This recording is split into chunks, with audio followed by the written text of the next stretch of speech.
পিরোজপুরের কাউখালী উপজেলা স্বাস্থ্য কমপ্লেক্সে চিকিৎসক সহ জনবল সংকট দেখা দিয়েছে। 10 জন চিকিৎসকের বিপরীতে আছে মাত্র একজন। এতে ভেঙে পড়ছে চিকিৎসা সেবা। চিকিৎসকের অভাবে প্রতিদিন দুর্ভোগের শিকার হচ্ছেন রোগী ও স্বজনরা। সংশ্লিষ্টরা জানান, এ সমস্যার সমাধানে দ্রুতই উদ্যোগ নেওয়া হবে। গোলাম মোস্তফার তথ্য ও চিত্রের ডেস্ক রিপোর্ট।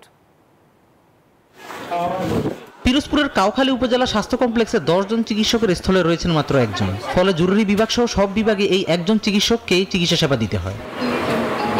এক্সট্রিম মশার কয়েল প্ল্যান্ট ফাইবার দিয়ে তৈরি, তাই সহজে ভাঙে না, সুগন্ধিযুক্ত ও নিরবিচ্ছিন্নভাবে চলে। ডেঙ্গু, চিকুনগুনিয়া বাহি সহ যে কোনো মশার বিরুদ্ধে দেয় এক্সট্রিম সুরক্ষা।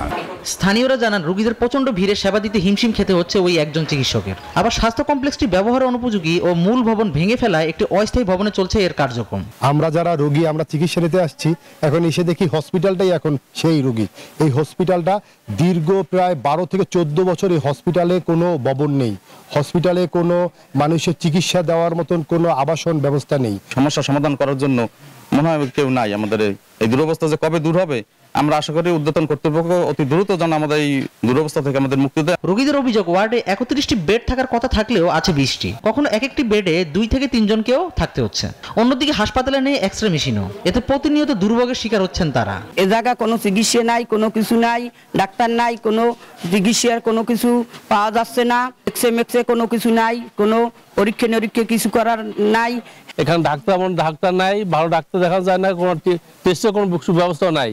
তাই কাউকে একটা ভালোটা উন্নত ধরনের একটা হাসপাতাল প্রয়োজন একান্তভাবে। উপজেলা স্বাস্থ্য কর্মকর্তা ইশতিয়াক আহমেদ জানান, চিকিৎসক সহ জনবল সংকটের বিষয়ে ডিজি হেলথ সহ সংশ্লিষ্ট প্রায় সকল দপ্তরেই জানানো হয়েছে।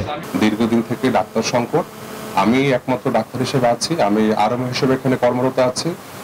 প্রতিদিন এখানে গড়ে 250 থেকে 300 রোগী আমরা বহির্বিভাগে সেবাদান করে আসছি। এছাড়াও আমাদের ইনডোরে 40 থেকে 50 জন রোগী প্রতিদিন থাকছে। সব মিলিয়ে আসলে অনেকটাই কষ্ট হয়, খুবই কষ্ট হয়ে যাচ্ছে, কারণ একদিকে এমার্জেন্সি, একদিকে বহির্বিভাগ। কাউখালী উপজেলা স্বাস্থ্য কমপ্লেক্সে প্রতিদিন চিকিৎসা সেবা নিতে আসেন 300 থেকে 400 মানুষ।